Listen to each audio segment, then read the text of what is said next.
అధికారుల నిర్లక్ష్యం పాలమూరు ప్రజలకు శాపంగా మారింది. 2 ఏళ్లుగా ఉపాధి కరువై జనం మళ్లీ వలసబాట పట్టారు.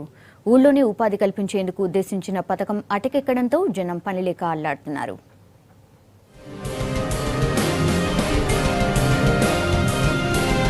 పాలమూరు ప్రజలకు ఉపాధి కరువవుతోంది.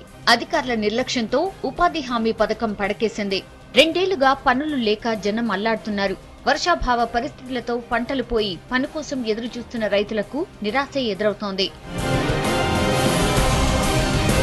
పని చూపెట్టాలని జనం మొత్తుకుంటున్నా అధికారులు పట్టించుకోవడం లేదంటున్నారు ప్రజలు. స్థానికంగా పని దొరక్కపోవడంతో బతుకుదెరువు కోసం వలసబాట పడుతున్నారు. జిల్లాలో 64 మండలాల్లో 1330 గ్రామాలు ఉన్నాయి. దాదాపు 9 లక్షల వరకు జాబ్ కార్డులున్నాయి. ఇందులో 5 లక్షల మంది ఉపాధి హామీ పనుల కోసం ఎదురు చూస్తున్నారు. అధికారులు 15,000 మందికి మాత్రమే పని కల్పిస్తున్నారు. చాలా గ్రామాల్లో 2 ఏళ్లుగా ఉపాధి హామీ పనులు జరగడం లేదు. అధికారుల తీరుతో విసిగిన జనం ఇక ఇక్కడ పని దొరకదని పట్నంకు వలసబాట పడుతున్నారు. వలసకు సంబంధించినటువంటి నివారించే ప్రధాన కారణం ఈరోజు గ్రామీణ ఉపాధి హామీ పథకాన్ని ఈరోజు గ్రామీణ స్థాయిలో అందరికీ అందుబాటులో తీసుకొచ్చినట్లయితే కొన్ని లక్షల మంది కుటుంబాలకి ఈరోజు జీవన ఉపాధి కలగడానికి అవకాశం ఉంటే వాళ్ళ కుటుంబాలు ఈరోజు వాళ్ళ కుటుంబ పిల్లల్ని ఈరోజు విద్యలో కానీ ఇతర వైద్య సహకారాలకు సంబంధించింది కూడా ఇది అందడానికి ఉపయోగపడుతుంది. కాబట్టి రాష్ట్ర ప్రభుత్వం తక్షణమే స్పందించి ముందే మన జిల్లా పాలమూరు జిల్లా వలసల జిల్లా పేదరికంలో ఉన్నటువంటి జిల్లా కాబట్టి దీనికి ఉండాలంటే ఉపాధి హామీ పథకాన్ని ఈరోజు గ్రామీణ ప్రాంతాల్లో ఇప్పటికైనా ప్రభుత్వం స్పందించి పనులు ఇవ్వాలని చెప్పి కోరుతున్నాం. పాలమూరు జిల్లాలో వలస కూలీలు ఎక్కువ.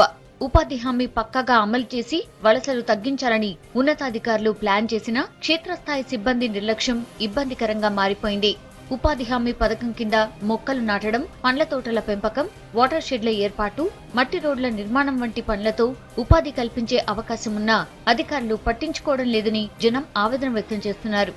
గ్రామాల్లో వలసలు వెళ్లకుండా లోకల్గా ఎక్కడి వాళ్ళు అక్కడనే వ్యవసాయ కూలీలు కానీ ఇతర వృత్తిదారులు కానీ పెద్ద ఎత్తున లోకల్గానే ఉండే రకంగా అట్లాంటి ఉపాధి హామీ చట్టాన్ని మళ్ళీ పునఃప్రారంభించాల్సిన అవసరం ఉంది. కాబట్టి ఇప్పటికే దీపావళి తర్వాత దసరా ప్రారంభం అయిన వెంటనే ఈరోజు పనులు వ్యవసాయ పనులు లేవు. పెద్ద ఎత్తున కరువు వచ్చింది. ఎక్కడ వ్యవసాయ పనులు అనేటువంటిది మొదలే కానటువంటి పరిస్థితి కొనసాగుతూ ఉంది. కాబట్టి దీనివల్ల కుటుంబాలు పిల్ల జల్లలతో మొత్తం కూడా వలసలు పోయేటువంటి పరిస్థితి ఈరోజు జిల్లాలో కొనసాగుతా ఉంది.